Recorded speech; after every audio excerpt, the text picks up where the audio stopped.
Hello everyone, Ryan here. Planet of the Lawn Gnomes by R.L. Stine. Goosebumps Most Wanted. It's a slightly different series of books from R.L. Stine.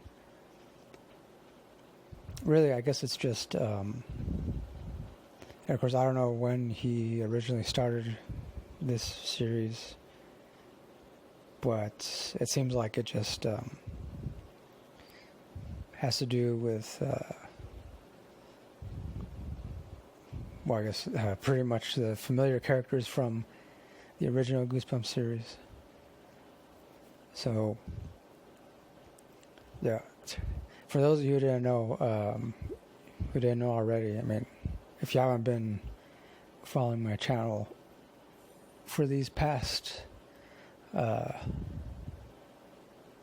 what's it been, 4 years, 3 years? I lost count after 3 years. I think, see, I believe I started in 2016, so yeah, 4 years. Wow. But anyways, so yeah, Goosebumps is the series that originally got me into reading. I mean, I liked reading before that, but the original Goosebumps book series was what captivated me, I guess you could say. And not only that, but it got me into writing as well, and writing my own original stories and poems and whatnot.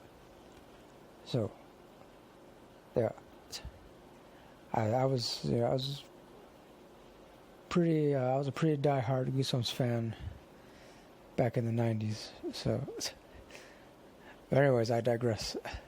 Planet of the Lawn Gnomes, pretty much, it's a quick, easy read.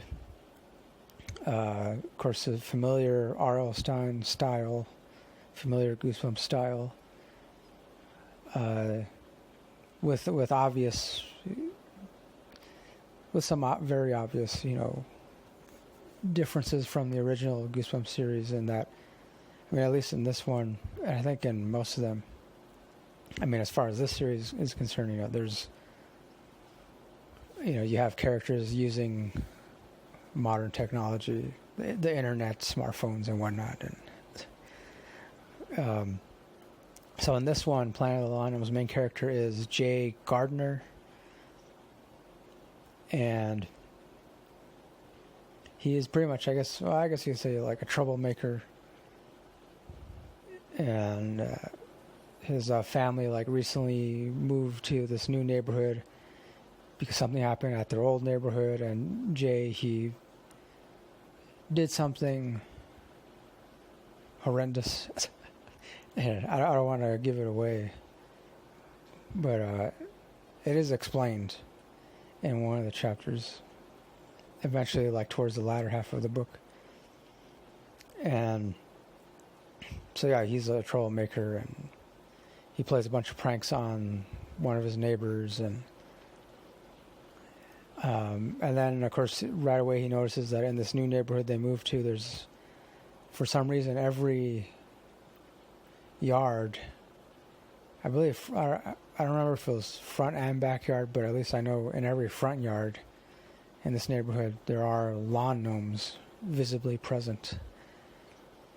And so, he notices that, and it makes him wonder about,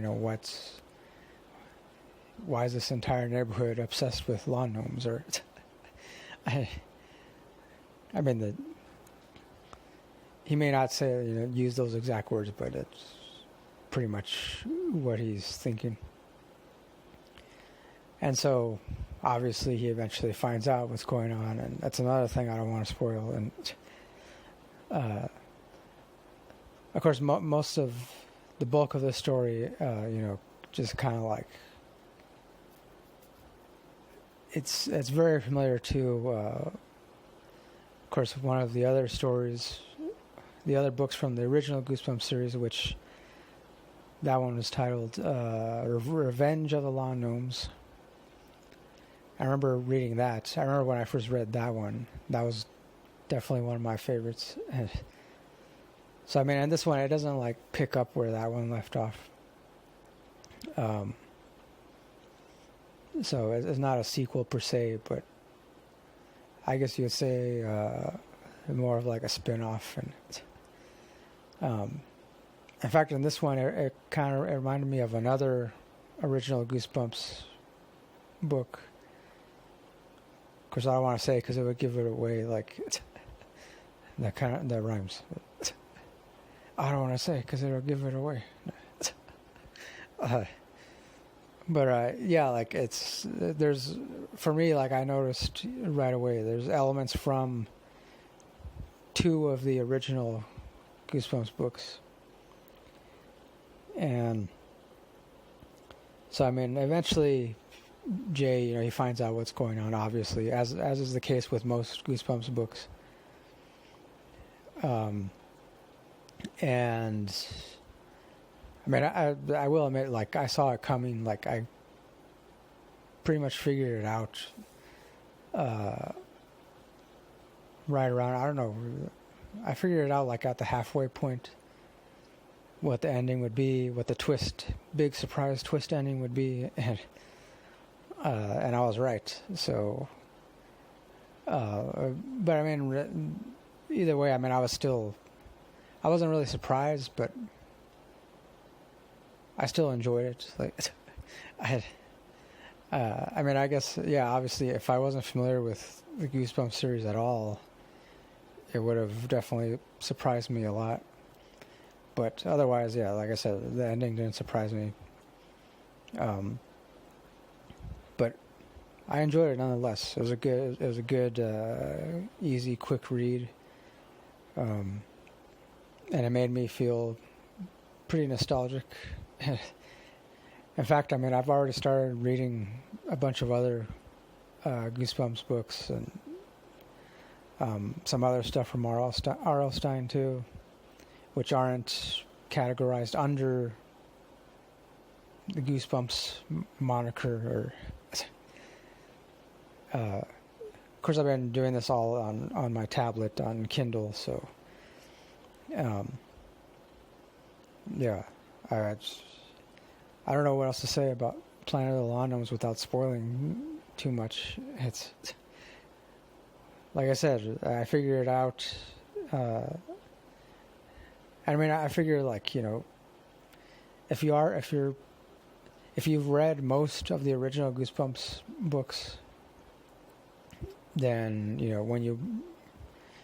if you happen to read this, you should be able to figure out what the ending is, and that's just the way I feel.